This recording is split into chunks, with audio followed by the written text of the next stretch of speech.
Listo, ¿y me escuchan? Sí, ahí te escuchamos, menos un punto para los que no entienden hoy. Perfecto.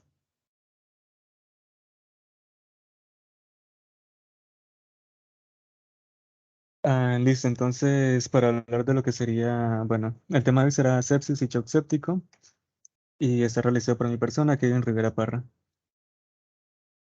Vale, para iniciar con las definiciones, en primer lugar es que aunque en pediatría no hay una definición uniformemente aceptada de lo que sería sepsis, pues todo esto relacionado con que el último surviving sepsis no se incluyen definiciones pediátricas, o al menos están pendientes.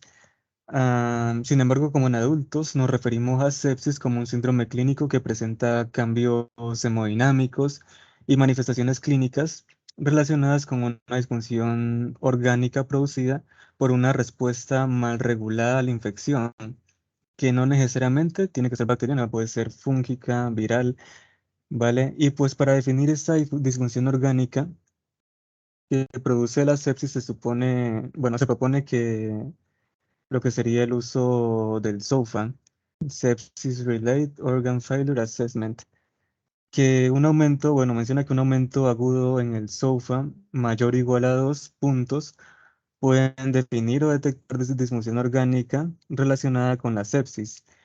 Pero como los criterios SOFA de cierta manera son muy analíticos, se propone en la detección clínica inicial utilizar un score simplificado que sería el Quick SOFA, que valora lo que sería el deterioro desde el estado de conciencia, la tensión arterial sistólica y la frecuencia respiratoria. Y pues si dos de los tres criterios están alterados, pues se podría pensar en una sepsis o definir una sepsis. En cuanto a lo que sería el shock séptico, sería ya una sepsis que a pesar de una adecuada expansión de volumen, presenta lo que sería hipotensión arterial mantenida, que requiere drogas vasoactivas para mantener una tensión arterial media por encima de 65 milímetros de mercurio. Y también se incluye lo que sería un ácido láctico de incremento agudo por encima de 2 milimoles litro. O en otros términos prácticos también se habla de shock séptico cuando se sospecha de infección y hay algún signo de perfusión tisular inadecuada o hipotensión arterial. Y bueno, pues también cabe aclarar que en la campaña Surviving Sepsis, en el consenso 2016, desapareció el concepto de sepsis grave, ya que se llegó a la conclusión de que toda sepsis es grave y el término sería algo redundante.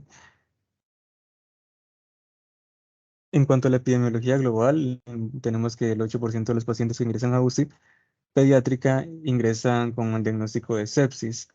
La mortalidad puede ir de 1 a 5% para sepsis y del 9 a 20% para shock séptico.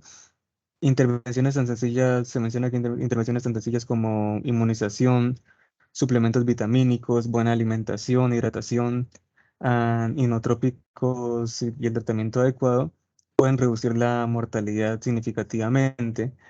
Y la mortalidad por shock séptico se asocia con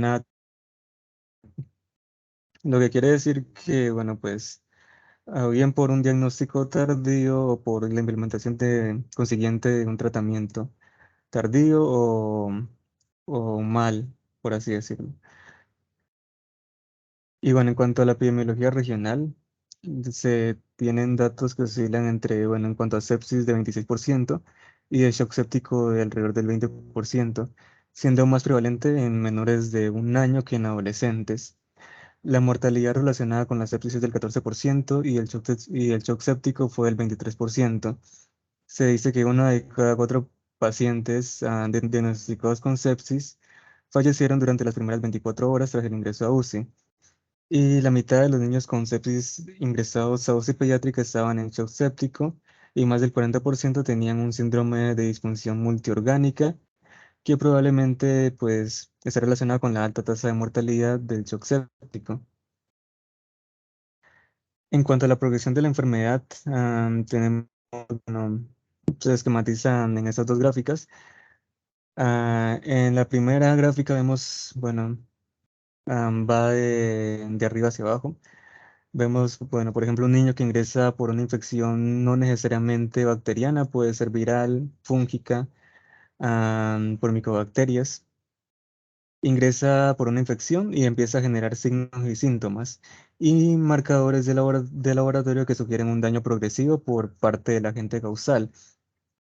Luego veremos lo que sería ya una respuesta desregulada por parte del huésped, ¿sí? Llevando a lo que sería una disfunción orgánica.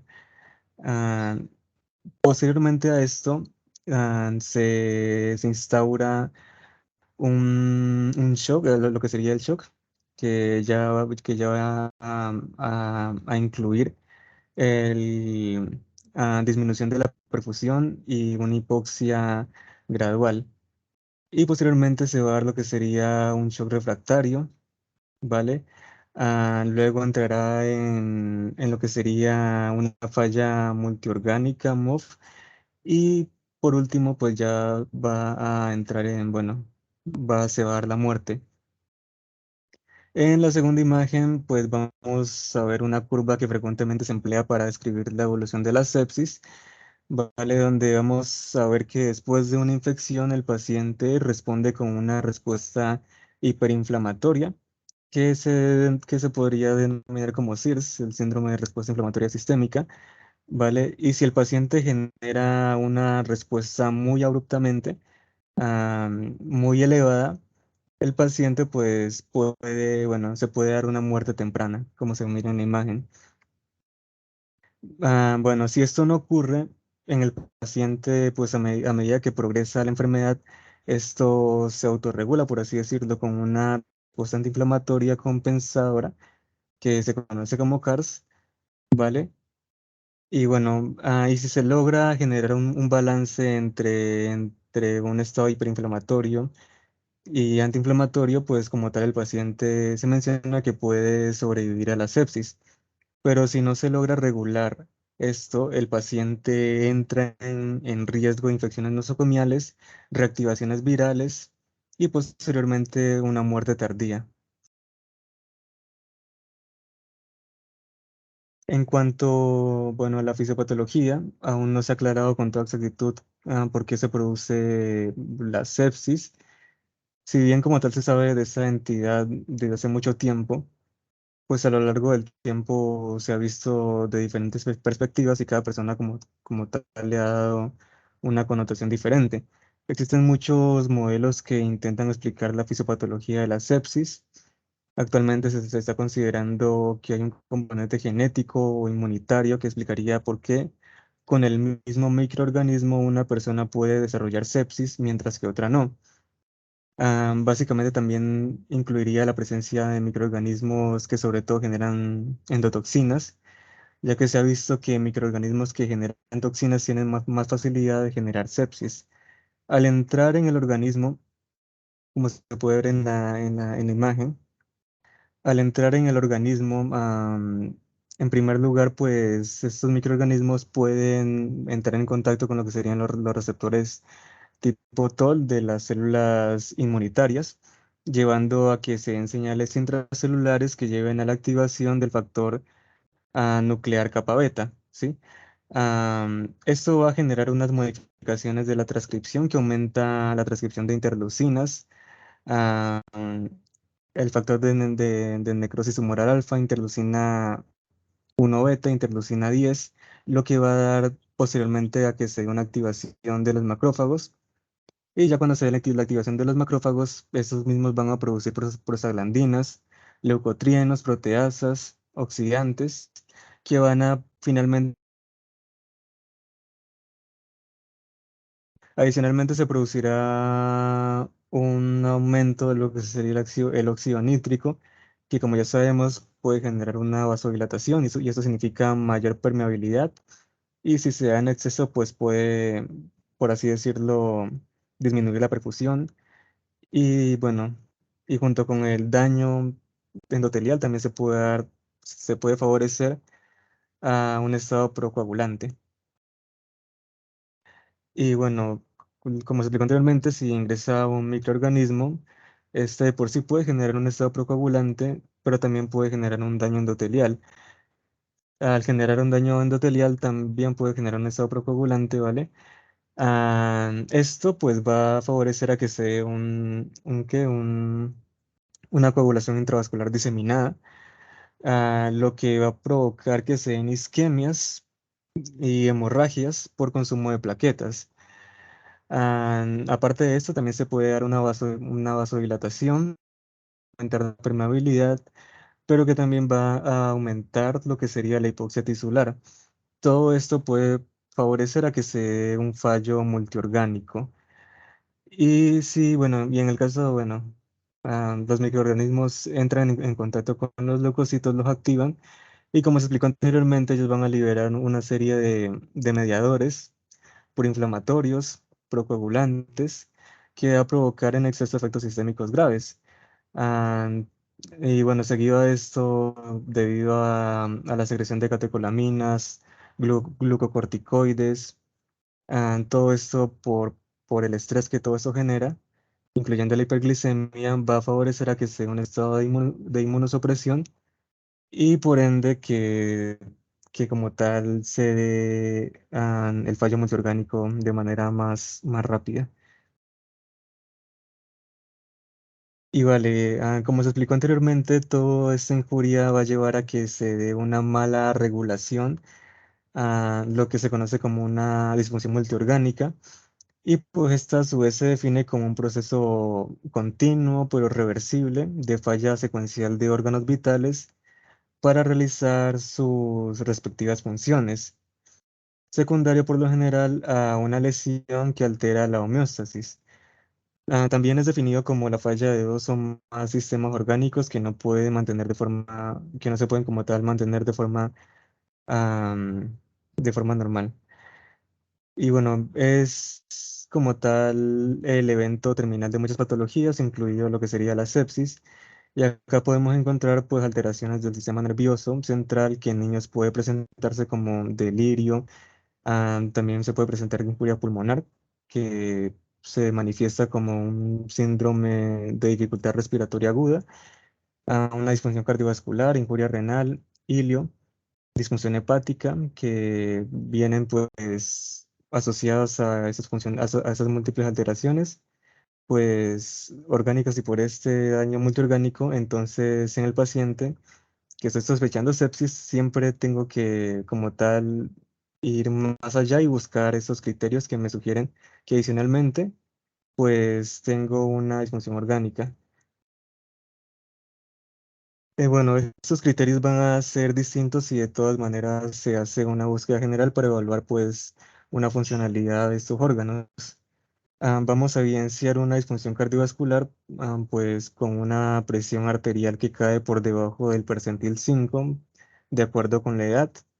Pacientes con acidosis metabólica inexplicable con incremento arterial del lactato, más de 2 veces del valor por encima del valor normal, oliguria también, llenado capilar alargado, más de 5 segundos y un gradiente de temperatura central o periférica que tenga una diferencia de más de 3 grados centígrados.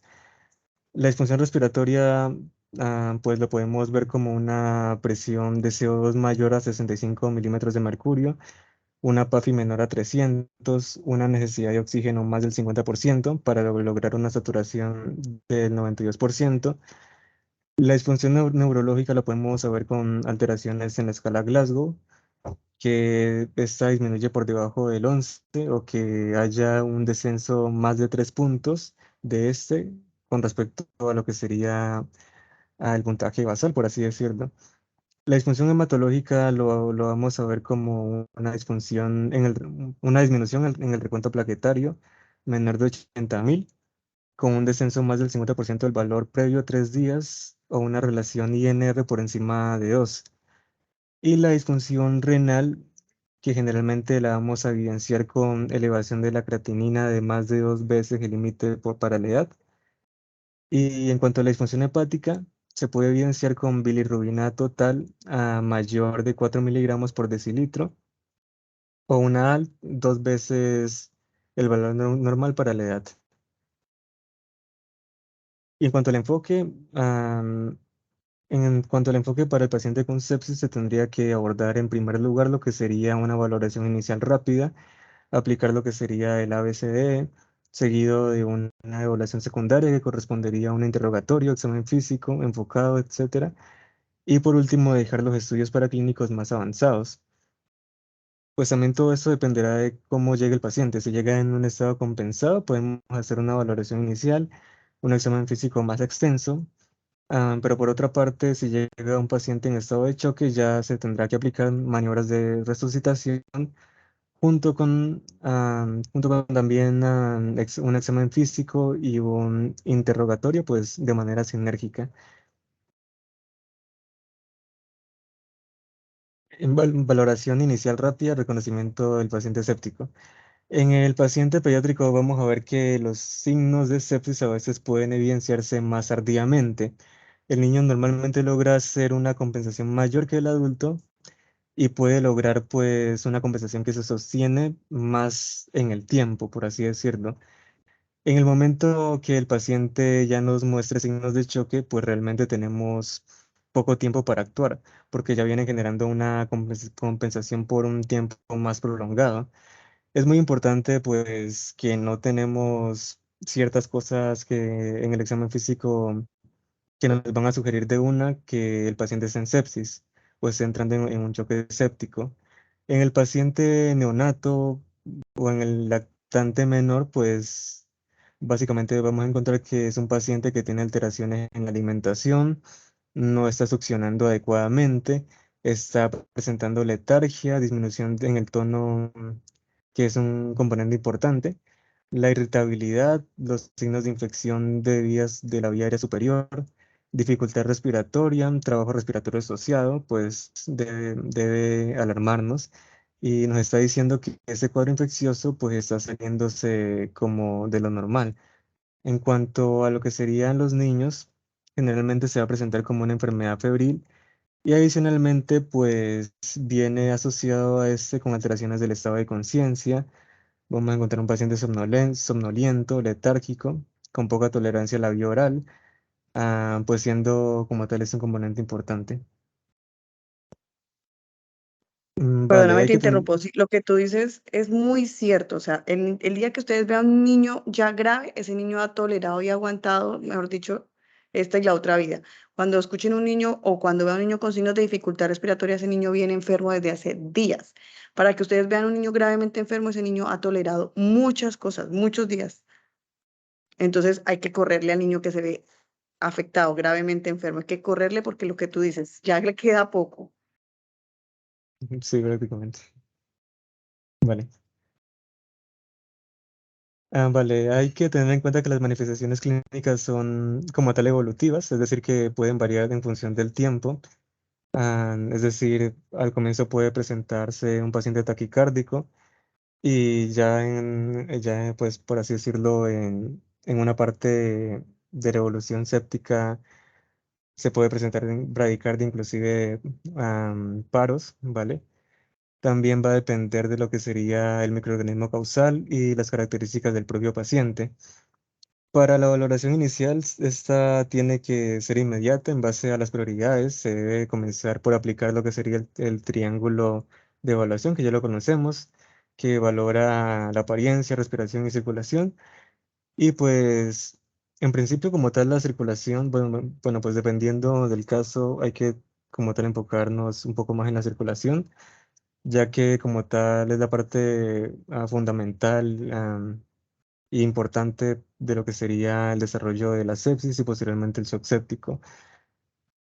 Aunque como tal, pues puede presentarse pacientes compensados que no van a tener alteraciones.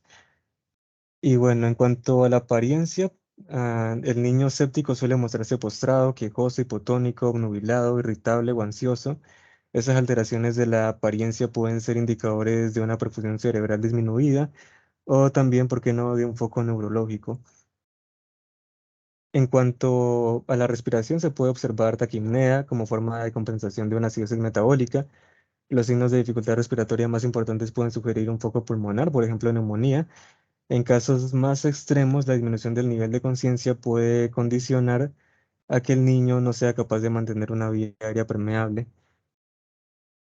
En cuanto al apartado circulatorio, podemos observar una alteración de la perfusión manifestada como palidez, acrocianosis o piel moteada. Al tacto, las extremidades suelen estar frías y los pulsos pueden palparse acelerados, saltones o incluso débiles. Esta evaluación inicial rápida permitirá establecer prioridades de actuación, seguidas de una evaluación sistemática, seguidas también de lo que sería el esquema ABCD, de una exploración física más detallada y de la respuesta en marcha de exploraciones complementarias.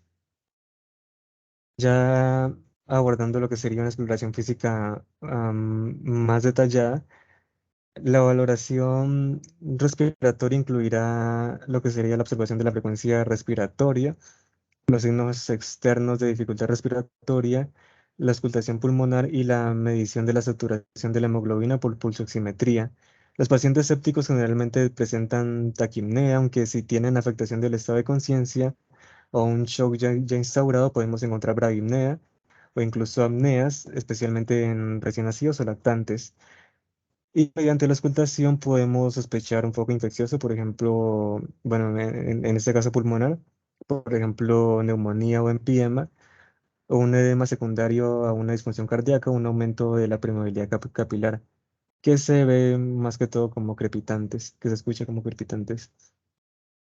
En cuanto al apartado circulatorio, la presión arterial se valora inmediatamente en el momento del diagnóstico clínico por métodos no invasivos o palpando los pulsos centrales y periféricos en fases iniciales del shock en el niño puede ser normal gracias a los mecanismos compensadores como la taquicardia o el aumento de las resistencias periféricas y solo en las fases más avanzadas del shock se puede o se produce ya una hipotensión arterial.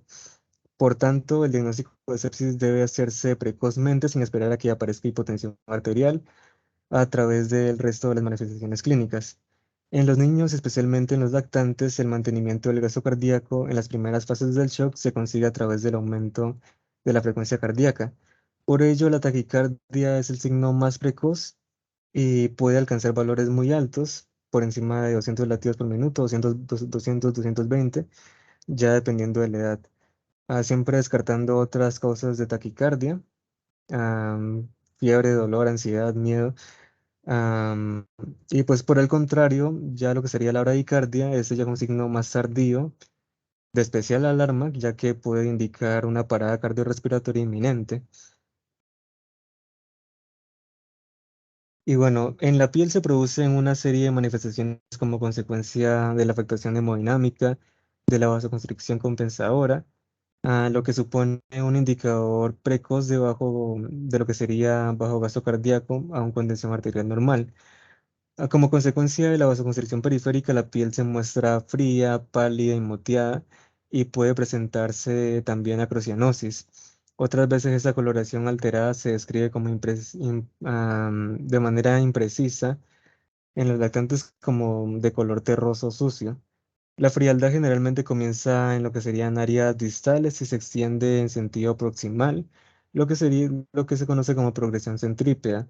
Otro signo útil para valorar la perfusión periférica es el tiempo de llenado capilar, que debe medirse en lo que sería, ya sabemos, el lecho unguial y colocando la extremidad a la altura del corazón. Se considera normal si es inferior a 2 segundos, aunque, bueno, pues también va a depender del observador y pues en cierta manera de la temperatura ambiente. Y bueno, en cuanto a los pulsos, puede ser también útil evaluarlos en las fases iniciales del shock séptico, si existe vasodilatación periférica. La presión diferencial puede aumentar y los pulsos apreciarse como saltones o un poco más intensos de lo normal, por así decirlo. Luego se puede observar un pulso rápido que progresivamente puede ir siendo más débil, especialmente en los pulsos periféricos. Vale, las manifestaciones del shock séptico en cuanto al nivel de conciencia y estado mental se relacionan mucho más que todo con el compromiso de la perfusión cerebral. El paciente puede estar inicialmente ansioso, agitado, irritable y posteriormente mostrarse como confuso, apático, postrado y quejoso. Puede aparecer alteración de la conciencia de manera progresiva hasta incluso llegar a la obnubilación y el coma. También puede ser la manifestación de un foco infeccioso neurológico que debe sospecharse si se presenta una afectación neurológica desproporcionada con lo que sería la afectación, el proceso hemodinámico, la afectación hemodinámica, si también presenta signos meningios, focalidad o convulsiones. En cuanto, bueno, a otras manifestaciones, encontramos que, bueno, la fiebre es un signo casi siempre presente, aunque puede faltar en pacientes neonatos, lactantes menores o en pacientes inmunodeprimidos. En fase de shock instaurado es frecuente la presencia de inestabilidad térmica con picos febriles e hipotermia. Se pueden también observar manifestaciones propias de los microorganismos causales, especialmente manifestaciones cutáneas.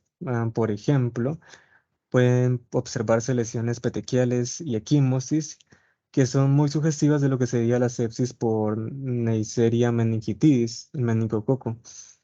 También puede presentarse ectima gangrenoso en la sepsis por pseudomonas o lesiones de varicela, eritrodermia o exantema en lo que sería un shock tóxico por estreptococo.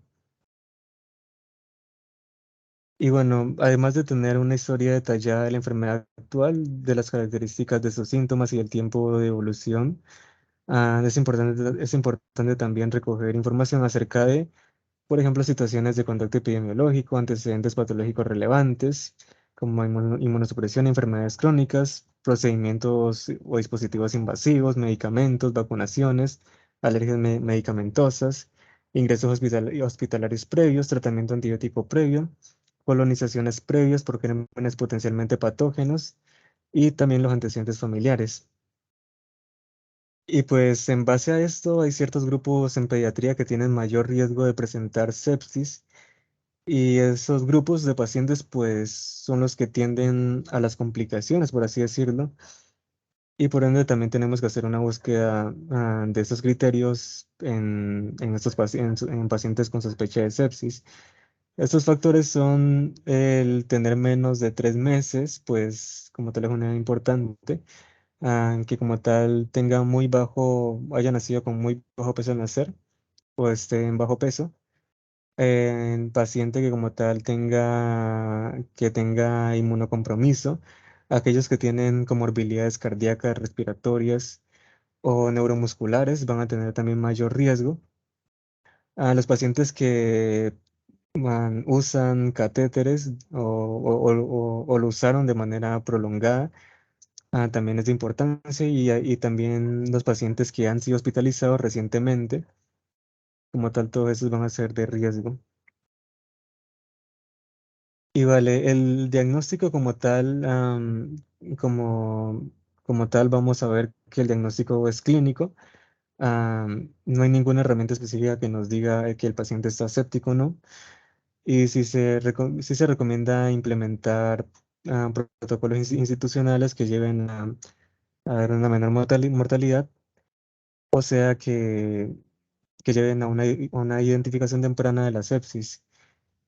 Y también eso es algo importante y es que como tal, en todo niño que como tal ingrese a urgencias o esté en salas, se le debería pues buscar o al menos sospechar sepsis, hacer un paso a paso, ¿vale? Aunque a menudo se puede descartar de manera simultánea.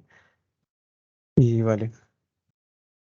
Y pues como tal en este algoritmo se mira lo que se dijo anteriormente, y es que si un paciente, si un paciente entra a urgencias, por ejemplo, se tendrá que evaluar si, bueno, lo ideal como se dijo anteriormente que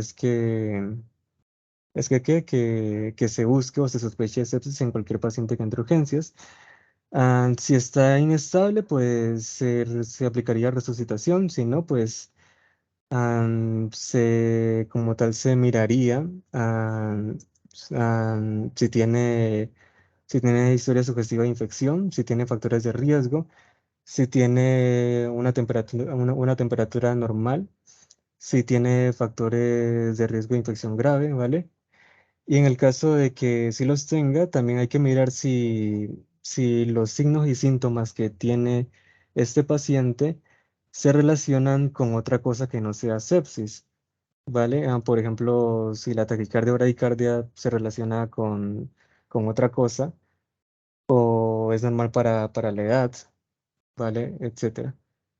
Y bueno, si como tal estos signos y síntomas no se relacionan con otra cosa y se relacionan por su parte mucho con sepsis, se comenzaría a pensar en sepsis y posteriormente se solicitarían los paraclínicos que vamos a discutir después. Y vale, en un paciente con sospecha de sepsis puede realizarse diversas exploraciones complementarias. Por ejemplo, si queremos apoyar el diagnóstico clínico de sepsis, podemos solicitar hemogramas, proteína C reactiva, procalcitonina.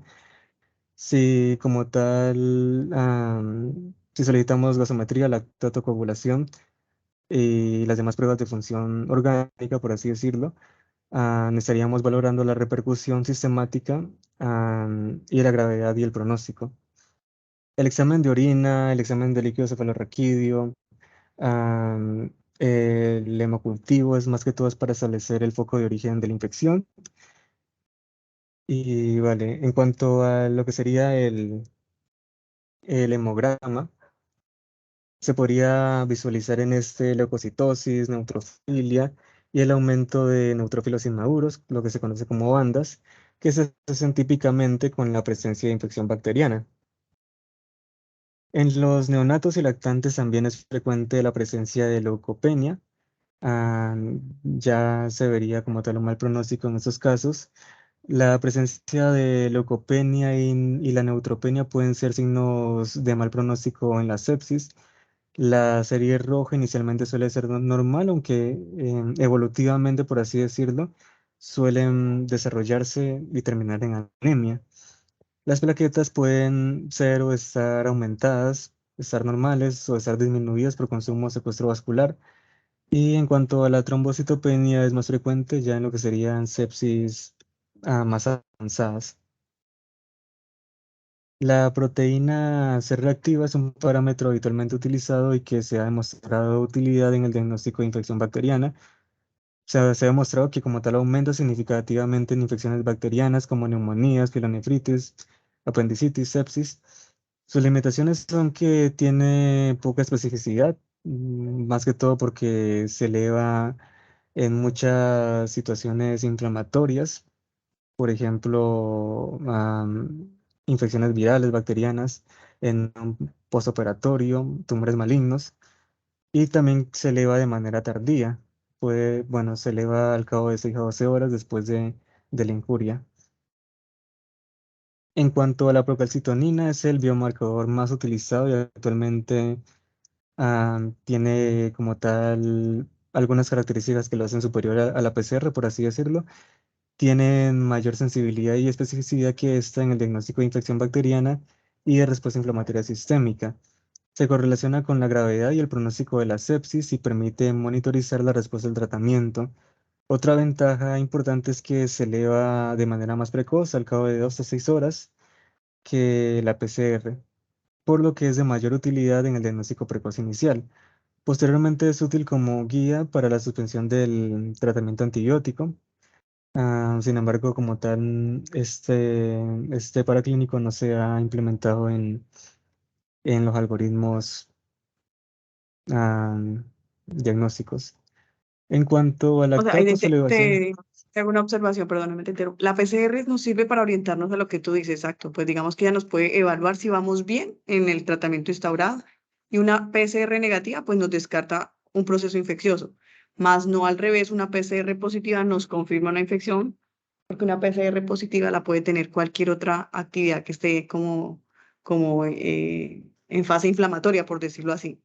Entonces, no solamente sepsis. Entonces, la PCR es relativa. Vale, doctora. Sí me entiendes la idea? Si tú lo estabas diciendo claramente.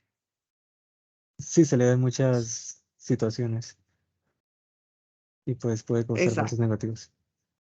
Mm, listo. En cuanto, en cuanto al lactato, la elevación del lactato forma parte de los signos de hipoperfusión tisular y puede aumentar más de 2 milimoles en lo que sería el shock séptico, aunque no siempre se elevado en niños con hipoperfusión tisular, aunque no siempre se elevado en niños con hipoperfusión tisular.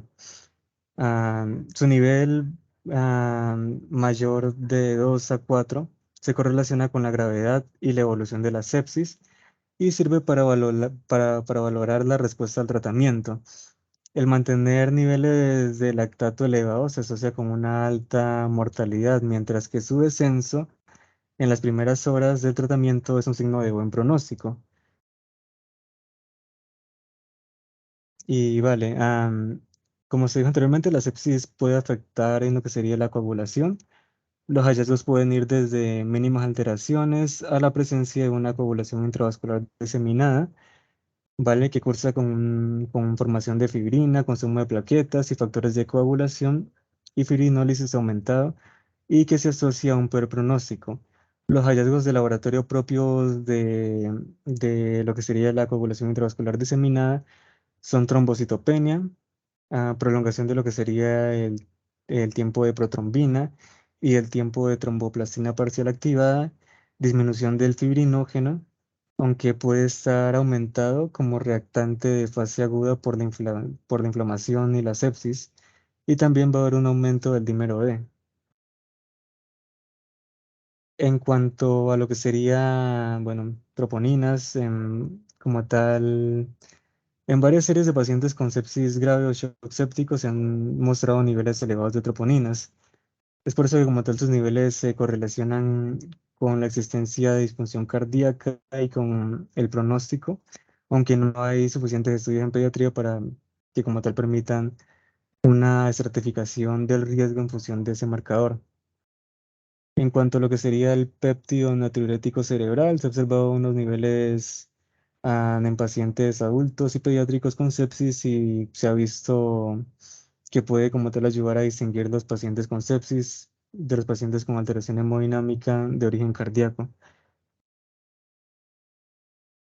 Y vale. En cuanto al estudio de lo que sería líquidos cefalorraquídeos, como tales, se indican pacientes con signos meningios positivos o con manifestaciones neurológicas prominentes respecto a la afectación hemodinámica o con signos de focalidad neurológica y también en lactantes sépticos, aunque no hayan signos clínicos de meningitis en estos pacientes. Está contraindicado si hay situaciones de inestabilidad, si existen signos de hipertensión intracraneal o si como tal hay una coagulopatía grave con una cifra de plaquetas, por ejemplo, menor a 50.000 o un tiempo de protrombina inferior al 50% del control. Y ya hablando de lo que serían las pruebas de imagen, encontramos en primer lugar la radiografía simple, que como tal es útil para el diagnóstico de focos más que todo pulmonares, como neumonías y también derrames pleurales. Permite también valorar el tamaño de la silueta cardíaca o la existencia de edema pulmonar. Sí, bueno, también hablando bueno, es que como tal la radiografía tiene una ventaja y es que como tal va a suponer una menor dosis de radiación que otros estudios de imagen. En cuanto a la ecografía, nos permite monitorizar a pie de cama la disfunción cardíaca asociada a shock séptico y valorar el flujo aórtico máximo en ventilación mecánica, el diámetro y la colapsabilidad de la cava en respiración espontánea o la valoración del agua extravascular pulmonar. Además, puede ser diagnóstico de múltiples focos como neumonías, derrames pleurales, empilemas, abscesos, artritis y otras colecciones. am, y en cuanto a lo que sería la TAC, esta permite la detección de colecciones en diferentes niveles. a nivel intracraneal, los senos paranasales, cervicales, a nivel pulmonar, abdominal, retroperitoneal, pélvico o genitourinario. Generalmente como tal es de segunda elección cuando la clínica del paciente y la ecografía no son concluyentes, ya que como sabemos esa va a implicar una mayor radiación y obliga también al traslado del paciente, lo que siempre supone un riesgo en un paciente más que todo inestable.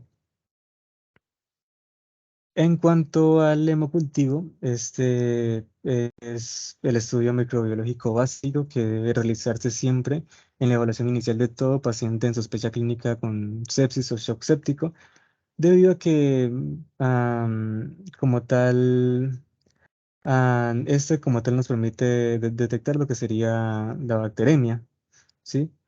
Am, este como tal también tiene que recogerse idealmente primero antes de que se dé el tratamiento antibiótico para como tal evitar falsos negativos. En cuanto al volumen de sangre extraído para su realización, en lactantes es de 1 a 2 mililitros, en niños 4 mililitros, adolescentes y adultos de 10 mililitros. Y si el paciente es portador de un catéter central, debe tomarse una muestra a través de este y otra por punción percutánea, más que todo para obtener un cultivo diferencial que nos permita determinar si el foco es del catéter o no. También hay que tener en cuenta que se pueden solicitar otro tipo de cultivos en función al foco infeccioso sospechado, por ejemplo, urocultivo o también de líquido cefalorraquídeo. Y pues su recogida nunca, como os dije anteriormente, nunca debe retrasar el inicio del tratamiento antibiótico. Y vale, ya en cuanto a lo que serían las técnicas de diagnóstico microbiológico rápido, acá destaca lo que serían las técnicas en cadena de la polimerasa, reacción en cadena de la polimerasa PCR en sangre, líquido cefalorraquídeo, muestras respiratorias, etcétera. Y bueno, pues este como tal aumenta el espectro diagnóstico en función de los gérmenes que detecta. Y bueno, y la sensibilidad, especialmente en pacientes que ya han recibido tratamiento antibiótico. Ya yéndonos para lo que sería la etiología y el tratamiento antimicrobiano, pues tenemos que un adecuado tratamiento antimicrobiano de amplio espectro es una parte fundamental del tratamiento eficaz de la sepsis y se asocia con una menor mortalidad cuando se une a una reanimación precoz y rápida con líquidos. Por el contrario, la administración inadecuada de antimicrobianos se asocia con una mayor mortalidad en pacientes adultos con shock séptico. Como tal, en un paciente, bueno, bueno, se ha visto que en los pacientes que ingresan a UCI pediátrica, en diferentes estudios se ha visto que los microorganismos más comunes son el Staphylococcus aureus, las pseudomonas y los hongos. Sin embargo, como tal, existen pocos datos para guiar la administración antimicrobiana empírica en la sepsis pediátrica, particularmente con respecto a pacientes previamente sanos o con enfermedades crónicas específicas. En cuanto a la etiología de la sepsis en pediatría se ha cambiado en las últimas décadas debido fundamentalmente a dos factores. En primer lugar, la inmunización de la población frente a los gérmenes habitualmente relacionados con la sepsis comunitaria, como lo son la Neisseria meningitis, el Streptococcus pneumoniae, el Haemophilus influenza tipo B, que ha originado una gran disminución de la prevalencia de estos agentes patógenos. Y en segundo lugar, pues hay que tener en cuenta que en la actualidad la mayoría de los niños con sepsis tienen alguna enfermedad crónica, exposición previa a la asistencia sanitaria, inmunosupresión o dispositivos, o como tal, tener dispositivos invasivos. Estos pacientes tienen un alto riesgo de colonización e infección por microorganismos resistentes a antibióticos, incluidos el Staphylococcus aureus, resistente a la meticilina, y bueno, Clostridium difficile, pseudomonas, infecciones fúngicas, etcétera. Y pues antes de indicar un tratamiento antibiótico empírico, deberíamos conocer en primer lugar la prevalencia de los diferentes gérmenes en nuestro medio y también la resistencia de dichos microorganismos. La prevalencia de los microorganismos en diferentes trabajos en los últimos años indica que predominan las infecciones por gérmenes gram negativos, ¿vale? Fundamentalmente entre bacterias y entre los gérmenes gram positivos predomina lo que sería el Staphylococcus aureus, el Staphylococcus coagulasa negativo, especialmente en los neonatos y lactantes menores de 2 meses, de 12 meses. Los virus producen sepsis con menor frecuencia, pero debemos pensar en etiología herpética en los menores de 3 meses, sobre todo si cursan con patología hemorrágica. Por tanto, un aspecto importante en el tratamiento antibiótico empírico es conocer la epidemiología de la sepsis y shock séptico pediátrico en las diferentes subpoblaciones, en las diferentes regiones, para ayudarnos como tal en la elección de la cobertura antibiótica inicial e ideal. En cuanto a lo que sería el tratamiento antibiótico, bueno, pues los factores que debemos tener en cuenta en la elección empírica inicial de los antibióticos son historia clínica específica del paciente, edad, origen sospechado, conocido del foco infeccioso, enfermedades del paciente, comorbilidades, insuficiencias orgánicas, presencia de inmunocompromiso o tratamiento inmunosupresor, dispositivos invasivos o permanentes, antecedentes de exposición hospitalaria y como tal saber la flora local y sus respectivas resistencias. Y vale, el tratamiento antibiótico inicial será empírico, ¿sí? Primero se tomaría el cultivo y se iniciaría el tratamiento antibiótico. De ese debería ser precoz, evitando como tal también cualquier retraso en su administración. Lo ideal también es que fuese de amplio espectro, con uno o más fármacos que tengan actividad frente a todos los posibles patógenos, según la edad, las características del paciente, la epidemiología, y administrados en una dosis capaz como tal de lograr un efecto bactericida en sangre. Una vez se ha identificado como tal un patógeno, el régimen antibiótico debe reducirse y dirigirse específicamente a los microorganismos aislados. Y en cuanto a algunas sugerencias, es que niños previamente sanos y con sepsis adquirida en la comunidad, en general, una cefalosporina de tercera generación suele ser suficiente.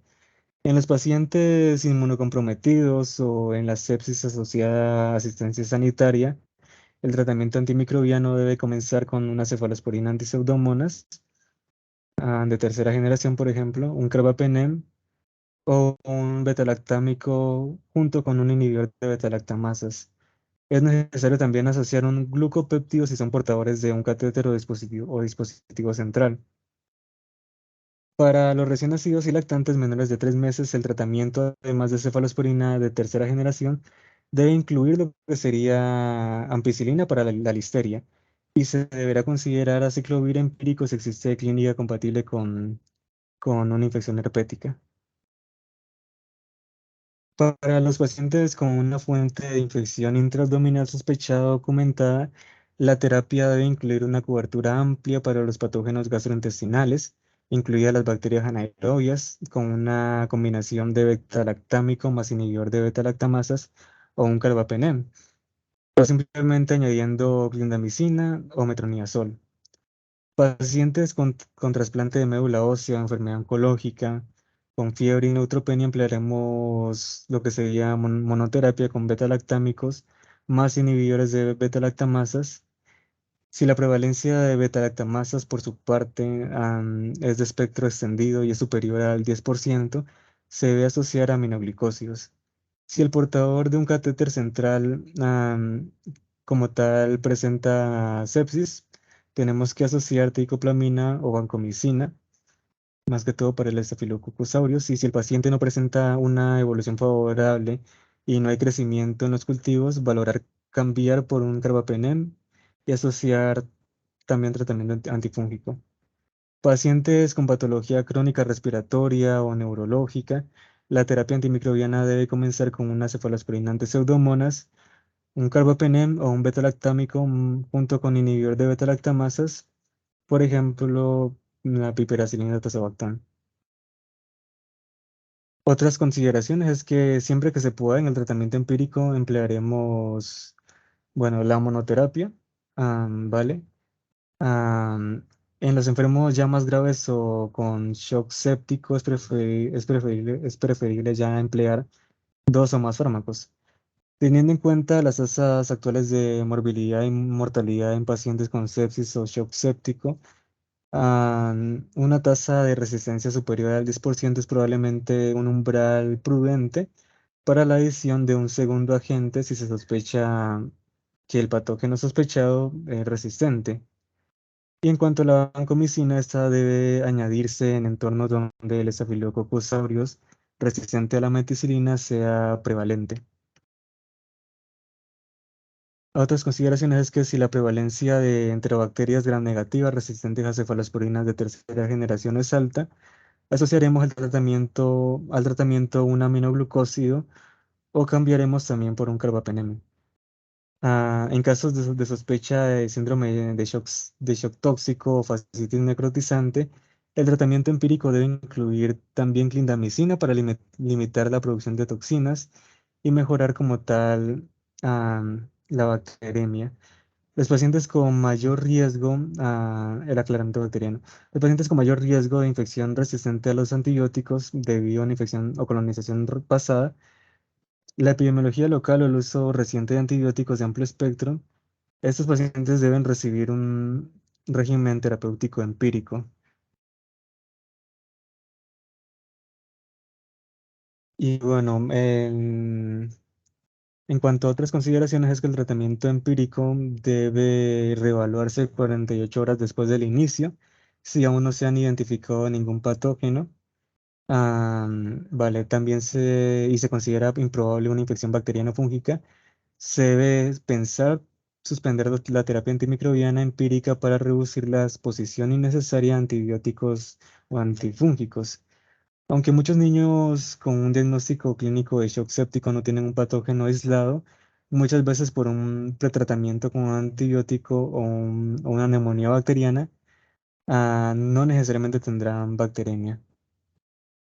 Por lo tanto, la decisión de continuar o reducir o suspender la terapia antimicrobiana a menudo debe tomarse teniendo en cuenta la presentación clínica, el sitio de infección, los factores de riesgo del huésped y la adecuación de la mejoría clínica, junto con también discutiéndolo con especialistas con experiencia en infecciones pediátricas, ya que como sabemos la exposición prolongada a antibióticos puede favorecer al desarrollo de resistencias antimicrobianas a infecciones por cándida, por microorganismos oportunistas, o también por los mismos efectos adversos de los fármacos, de los antibióticos. Y bueno, en todo paciente con sepsis o shock séptico se debe evaluar la presencia de un foco de infección susceptible de ser erradicado mediante maniobras de control de foco. Lo más rápidamente posible se debe establecer el foco anatómico de infección, diagnosticarlo o excluirlo al ser posible en las primeras 6 horas del inicio del cuadro, especialmente en casos de peritonitis difusa, fascitis necrotizante, etc. Una vez localizado, se iniciará las maniobras destinadas a su control para conseguir la erradicación microbiológica y de esta manera el control clínico. Estas maniobras incluyen el drenaje de los abscesos y colecciones, por ejemplo, una toracocentesis en empiemas, descompresión y drenaje de las obstrucciones urológicas, drenaje percutáneo de colecciones intraabdominales, artrocentesis en caso de artritis séptica, etc. También hay que hacer un desbridamiento quirúrgico de los tejidos desvitalizados, por ejemplo, fasciotomías en fascitis necrotizante. Se incluye también cirugías de abscesos subováricos, nefrectomía en pielonefritis, limpieza quirúrgica de úlceras por presión y también retirada de dispositivos infectados, catéteres, prótesis, etc. Ya hablando de lo que sería el tratamiento hemodinámico, Ante la sospecha clínica se debe iniciar tratamiento sin esperar exploraciones complementarias o traslado. Esta fase inicial ha de completarse en los primeros 60 minutos. Se tendrá que establecer el ABC de la reanimación si es necesario, iniciar RCP o apoyo respiratorio con apertura de la vía aérea, intubación, ventilación, administrar oxígeno a flujo elevado mediante mascarilla facial y si es preciso y está disponible oxigenoterapia de alto flujo, nasal o incluso CPAP. En 5 o 10 minutos también conseguir la canalización de vías periféricas o en su defecto una vía intraósea mediante taladro. También en estos casos se sería evaluar la pseudoanalgesia, hasta disponer también de una vía central. Es pertinente también monitorizar la frecuencia cardíaca, frecuencia respiratoria, tener un EKG continuo, una pulsoximetría y presión arterial no invasiva. También hay que extraer muestras para la analítica, que incluye el hemocultivo, hemograma, gasometría, iones calcio iónico, urea, creatinina, transaminasas, lactato y pruebas de coagulación. En pacientes que no tengan hipotensión, únicamente se darán líquidos de mantenimiento, pero si ya presenta hipotensión, se inicia la resucitación volumétrica con bolos de 10 mililitros kilogramos o 20 mililitros kilogramos cada 5 o 10 minutos, hasta alcanzar una dosis máxima de 60 mililitros kilogramo en la primera hora. Se tendrá que administrar de forma repetitiva, valorando la respuesta hasta el logro de los objetivos. Se tiene que valorar interrumpir la administración de volúmenes si se produce aparición de signos de sobrecarga de volumen, por ejemplo, crepitantes o hepatomegalia. Para lograr la administración de líquidos a los ritmos indicados se necesitan vías intravenosas de elevado calibre o intraóseas. Respecto a la calidad al tipo de expansores, se sugiere el uso de cristaloides balanceados, como el lactato de Ringer con respecto a la solución salina, por el riesgo, como ya sabemos, de acidosis hiperclorémica. La albúmina al 5% no presentaría mejores resultados, salvo si la albúmina plasmática es menor a 3 gramos de cilitro. También se recomienda corregir lo que sería hipocalcemias, hipoglucemias. Y bueno, en cuanto a la monitorización, como la valoración clínica es insuficiente en estos pacientes, es fundamental usar monitorización hemodinámica avanzada que nos ofrezca medición del gaso cardíaco, resistencia sistémica, saturación venosa central. También es indicado la monitorización de la frecuencia respiratoria, la cardíaca, la temperatura central y periférica, diuresis, glicemia, gasometría, lactato, etcétera. En estos pacientes que se recomiendan, en esos pacientes como tal se recomiendan metas especialmente de lo que sería la presión arterial, que debe estar alrededor de 65 milímetros de mercurio superior, para determinar también la situación hemodinámica. Otro método para determinar la situación del paciente es mediante los niveles de lactato, en conjunto también con la valoración clínica, para determinar si hay alguna mejoría o empeoramiento de la clínica, de la situación del paciente. Y bueno, si a pesar de la administración bueno, también hay que evaluar también la necesidad de intubación, según el estado de conciencia, situación cardiorrespiratoria y respuesta al tratamiento. La adecuada resucitación hemodinámica previa disminuirá el riesgo de inestabilidad durante la intubación. Se recomienda para esto lo que sería fármacos como la ketamina, la atropina, rucuronio, ¿sí? Y para recordar, se debe iniciar también antibiótico terapia tan pronto como sea posible, tras la extracción de cultivos. Sí, y siempre como tal en la primera hora de inicio de la sospecha clínica, o 3 horas si como tal solamente o sea, el paciente esté estable y no tenga shock séptico. Y en cuanto a lo que sería, bueno, el manejo del shock, y es que si a pesar de la administración de fluidos, es decir, que después de haber administrado los 60 cc kilogramo persiste la inestabilidad hemodinámica, se considera que como tal el shock es refractario a fluidos y es necesario indicar tratamiento inotrópico y vasopresor, siendo como tal la noradrenalina y la adrenalina los medicamentos iniciales. Y se debe añadir vasopresina únicamente cuando ya estemos pues con altas dosis de catecolaminas, o sea, si ya se han usado altas dosis de catecolaminas, es mejor suspenderlas y continuar con vasopresina si no responde. Y así como tal, la vasopresina queda más que todo a lo último. Otras Bueno, de medidas pronto no terapéuticas, suspenderla, sino asociarlo. ¿hacerlo? Ok, listo. Entonces, otras medidas terapéuticas incluyen el uso de corticoides. El uso de hidrocortisona IV se debe utilizar únicamente ya cuando haya un choque refractario, es decir, al que ya le, al que ya le, al que ya le hemos hecho terapia hídrica, manejo vasopresor y aún persiste con inestabilidad hemodinámica. En cuanto a lo que sería la glicemia, esta ha de vigilarse para evitar la hipoglicemia. El límite, el límite superior es de 180 miligramos de cilitro para iniciar la terapia con insulina y el de 140 miligramos de cilitro para detener la infusión de insulina. Como tal de eso es como para tener un perfil de seguridad. En cuanto a la sedación, como se dijo anteriormente, se recomienda pues la ketamina, IV y la atropina, incluso en pacientes taquicárdicos para la intubación. También se puede recomendar fentanilo y benzodiazepinas en dosis bajas.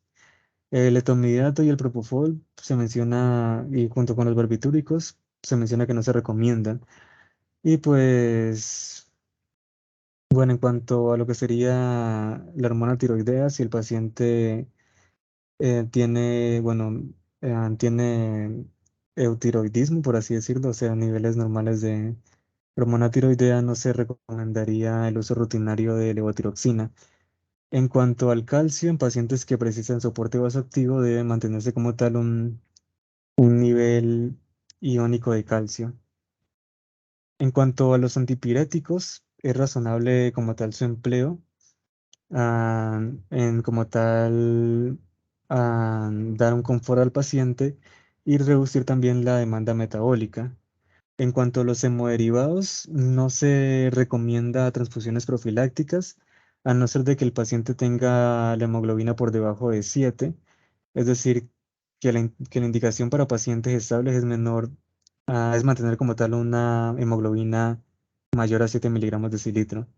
Si el paciente está inestable, no se establece un objetivo y dependerá más que todo de si el paciente tiene hipoxia, isquemia miocárdica o presenta una hemorragia aguda. Las plaquetas y el plasma no deben también transfundirse de manera profiláctica, sobre todo en niños que no estén sangrando a pesar de alteraciones analíticas. En cuanto a la alimentación enteral es progresiva y de inicio precoz en las primeras 48 horas, si el paciente lo permite. Es decir, que no debemos dejar a estos pacientes en vía oral, siempre y cuando la situación lo permita. Por otra parte, la indicación de nutrición parenteral deberá evaluarse, o demorarse hasta el séptimo día. Se prioriza en estos casos el uso de sonda nasogástrica sobre la transpilórica si no hubiera indicaciones específicas. Y pues en cuanto a la inmunoglobulina, esta se suele emplear más que todo en pacientes con shock tóxico, shock por estreptococo, y para pacientes con inmunodeficiencia humoral conocida o inmunocomprometidos con niveles bajos de inmunoglobulinas. Y pues como tal, este se menciona que tiene pocos estudios. Y pues eso sería todo. Esto como tal es un algoritmo del tratamiento.